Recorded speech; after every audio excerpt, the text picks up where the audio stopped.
Hi guys, welcome back to the channel. So today I'm in Kathmandu. I'm back with the Nomadic Nights and we are about to embark on what is possibly the most epic motorcycle adventure yet. Today we ride to Mount Everest. So sit back, relax and come along for the ride.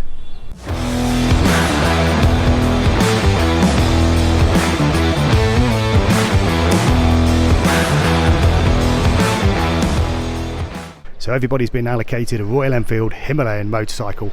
Mine's bike 48. We've also got our guide booked. This is the road to Everest. We're going to be heading out this side of the hotel, turning right into the chaos of Kathmandu. This is the first ride of the day. It's day 3. I'll explain what happens on day 1 and day 2 when we get moving on the bikes. But today is the warm-up ride, 60 kilometers around Kathmandu. But like every ride, we get a debrief from the boss man Alex there, find out what he's got to say before we set off.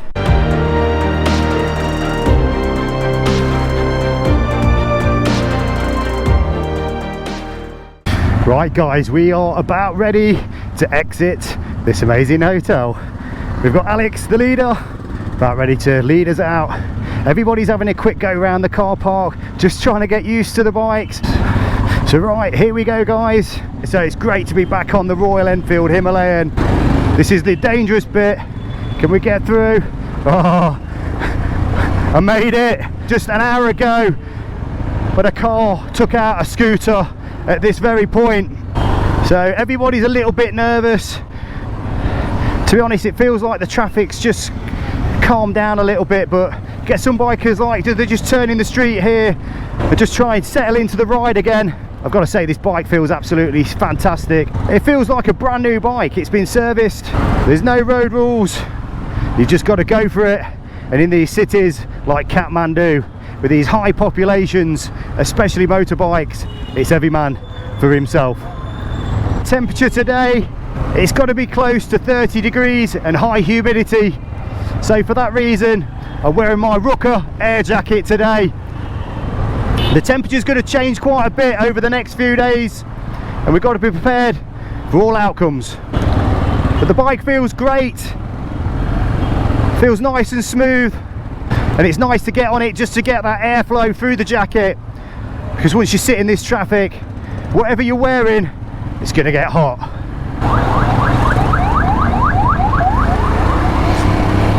We've just got to take our time. We've got our instructions and directions, and there's a reason we don't do the first ride till day 3. It's because we are going to be crossing into Tibet, because you can't ride to Mount Everest from Kathmandu in Nepal unless you are trekking. We are riding the motorcycles, so we need to cross the Tibetan border, and that can be quite difficult on the logistics, the paperwork. You'll see all this later on in the later episodes. So day 1's always arrival day. You need the rest after those lengthy flights. In order for me to get here from the UK, I flew from Birmingham into Doha, and then from Doha I flew into Kathmandu in Nepal. Luckily from there it was only a 20-minute taxi ride, and then we arrive at the hotel for a rest day.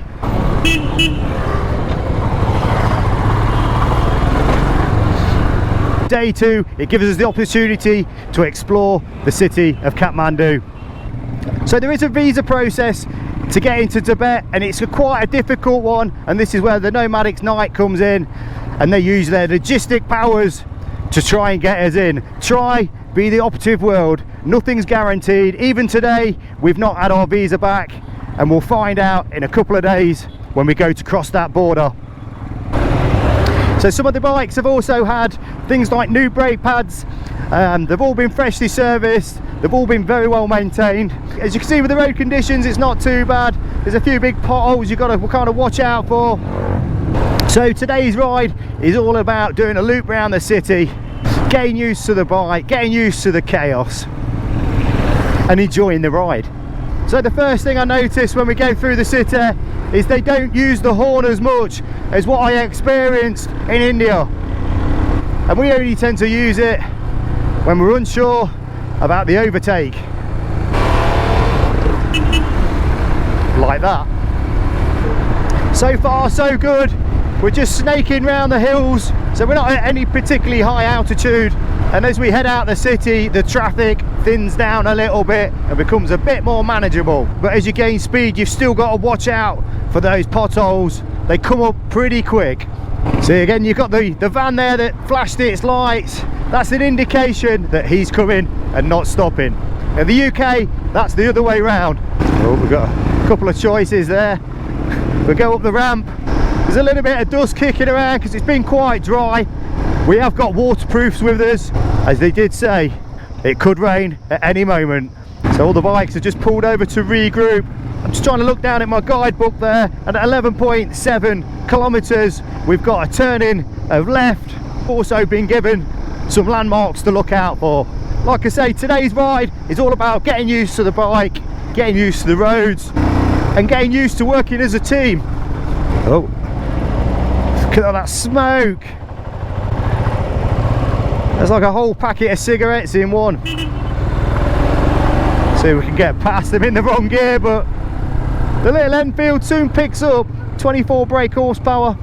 They're not a revvy bike, but there's a good amount of torque there just to pull you through the hilly bits like this. The riding seems to be pretty relaxed as well. Again, unlike some of India where the riding gets aggressive, everybody's a bit calmer, I think. So on this adventure I've brought a series of clothes with me. So I've got my Rucker air jacket on today, and I'm so glad I brought it because the temperatures are going to change pretty vastly, I think. Today is hot, today is humid, and this jacket zips to the Rucker bottoms that I got with my Explorer R suit. That works absolutely fantastic. The armour out of that fits into this, so this rolls down nice and compact. It stores nicely in the bag. It's getting a bit more congested now. Just as I was getting into the flow, we've got the marker there, Andy. 11.6 kilometres.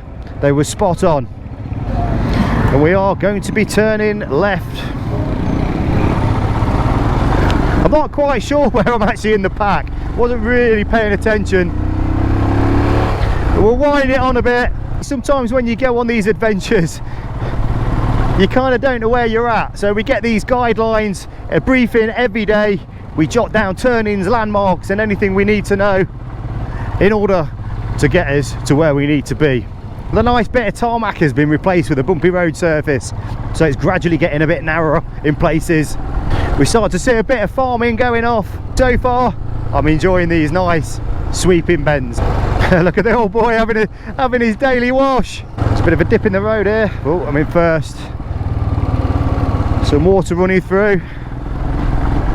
So if you're watching this video and you've not seen my Roof of India tour that I did with Nomadic Nights, go check it out. I've got 13 fantastic episodes in one series. You'll absolutely love it. I will pop that link in the description below. So like I said, yesterday we had a day of sightseeing whilst we're waiting for the visa applications and the permits in order to enter into Tibet.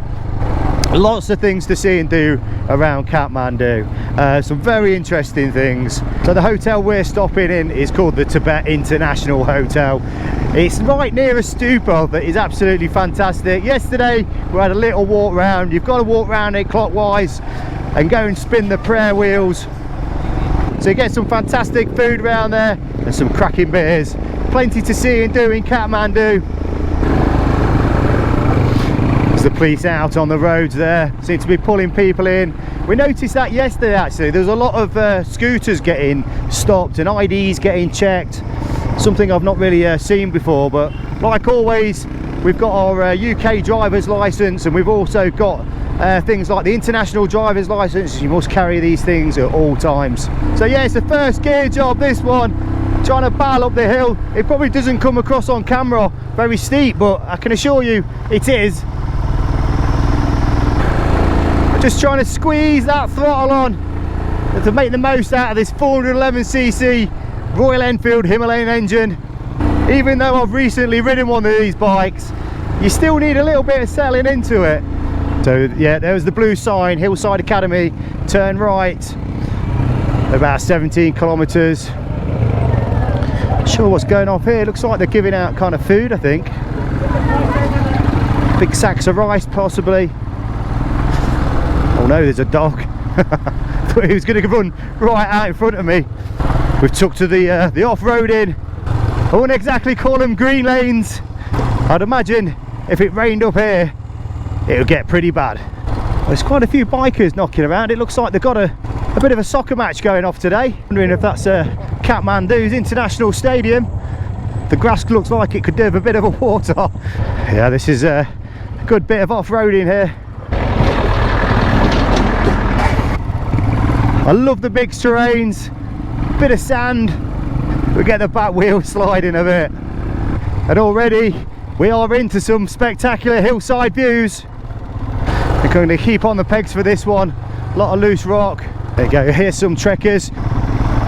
Generally what you find in Kathmandu, this is the kind of the gateway to Mount Everest, because you can approach it, like I said, from two sides. One's the trekking side, where you go from Nepal, and Kathmandu is the hub, the gateway as they call it. And if you want to do it by road, you have to go into Tibet. Just got to remember to kind of ride the bike loose. There's 3 guys on a scooter there. This is where you got to be careful winding up these mountain roads. Like I said, no barriers. Whoa. And here we got a couple of little goats in the road. Look, they're just not bothered about the bikes. We're getting into these remoter villages. You can see the rocks from perhaps where they get the landslides. So what we got here, looks like they've had a bit of a landslide. You can see the tree roots, they're fairly big. We've got the digger here just sorting everything out. It's got a car here that's going to hopefully wait for us. This little tuk-tuk that's making its way up. Just amazing how those things get up there, with especially with passengers in the back. But watch out for the chickens. Like I say, 60 kilometres doesn't sound a lot, but when you're scaling up and down these sort of high gradients and the hairpin corners and the off-road sections, it just take a little while.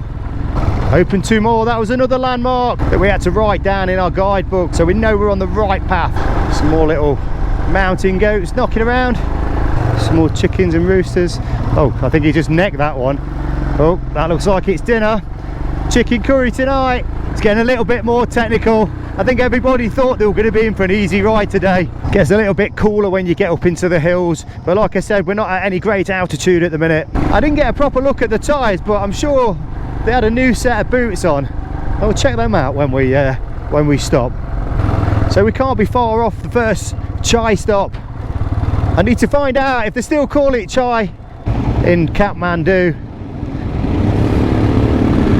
I'm going to get out of the way of this bus, but they look like they've had a good downpour.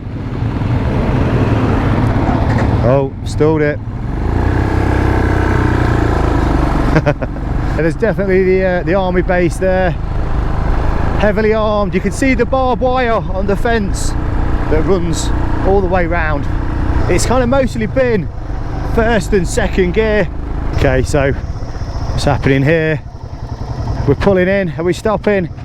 Looks like this might be the first chai stop. We've covered 29 kilometres, so we're kind of at the halfway point. Like I said, 60 kilometres today. It looks like we're all intact. Just want to have a look at the bike. Like I said, I was just going to check out these tyres because I didn't really take much notice when I jumped on it. And yeah, there seemed to be plenty of meat on the bone. These bikes have been well serviced and well prepped. Just found out that, yeah, the drink is still called chai. So let's go and try it out.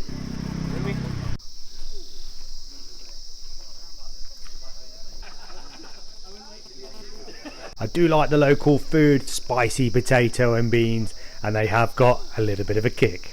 Yeah, that's not bad actually. I mean, I'm not a fan of drinking hot drinks on hot days. It's a little bit cooler up here. And it's not got sugar in, as one of the guys pointed out, and I don't like sugar in the tea. It's something that can always be added later. Right guys, we are off once again after the chai stop. I think we're only doing 1 chai stop today. Those potatoes were seriously hot. It looks like I'm kind of at the back again. And we're off on the second part of this 60-kilometre ride today.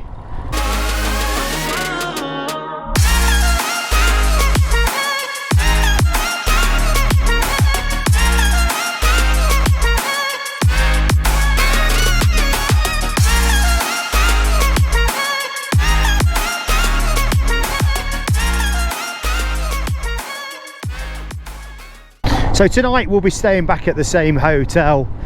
Tomorrow we'll be getting packed up, getting our bags on the support trucks, and basically we're going to be heading for that Tibetan border. And like I said, we've still not had the permits through yet. If you get them, which we hope we do, they don't tend to give them out until last minute. There's a lot of paperwork involved. There's a woman here out walking her goats, as you do. They look a bit skittish, so we'll keep a distance. So yeah, it looks like we're coming back the same way we went. So we've just done that mountain loop. So we're gonna head back to the hotel, head back to the chaos of Kathmandu. It's getting a bit tighter through here. The bikes are backing up.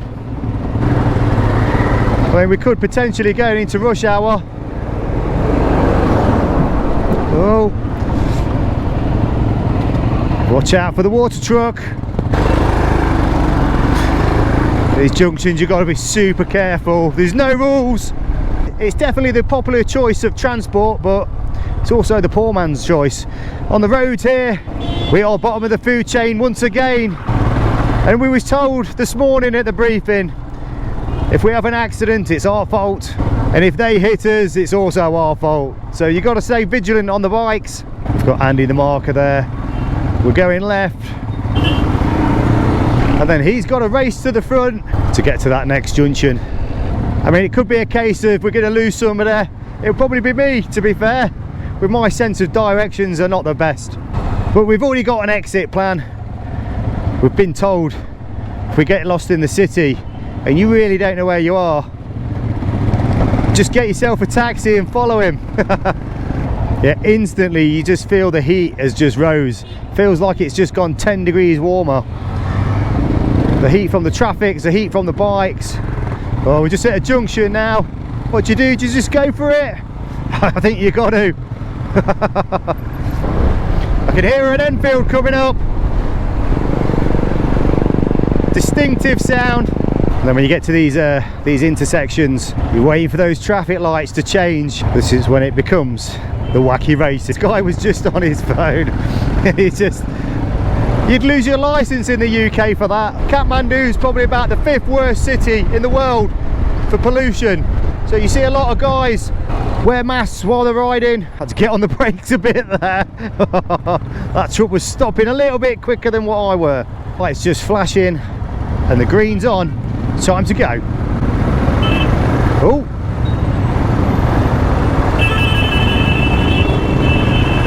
Oh. I'm not sure what happened there. Right. Why is it so busy? It's to work. Everybody's off to work. Huh? From India. Ah, India. Whereabouts? Delhi. We've only got 5 kilometers left. It's getting worse. If we're on the right here is the airport, and we're only 5k from the hotel, so it just shows you how close the airport is. Yeah, we're really in the thick of it now, guys. It might be only 5k left, but it's 5k of carnage. Oh, what's happened? Something happened? Oh, look at that up there. I mean, I'm on the wrong side of the road, on the opposite side of the line. Look at this, guys. This isn't even rush hour.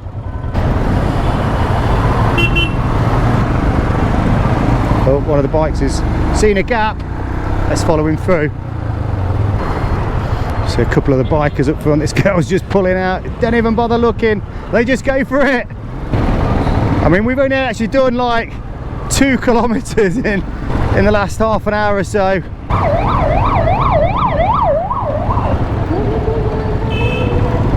Oh no, I'm going that way.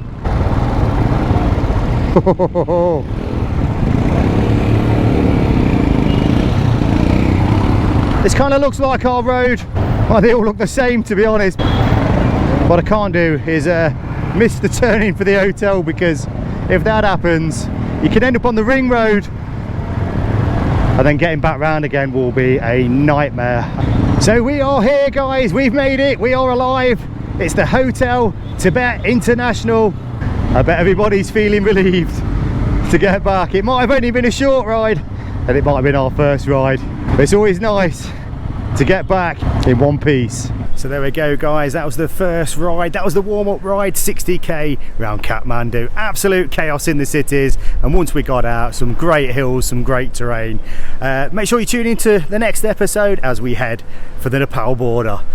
Will we get the visas? Will we get the permits? Will we be allowed to cross into Tibet? So I hope you liked the video guys. If you're not subscribed to the channel, please do so, give us a like, and I'll see you in the next one. The sun is shining, the temperature is rising. This is where we all have to compact ourselves in. The road has disappeared. So we're all going off with the thought that no news is good news. Whoa! That was a bit of a drop. Oh no, we've got a man down. He's not good guys.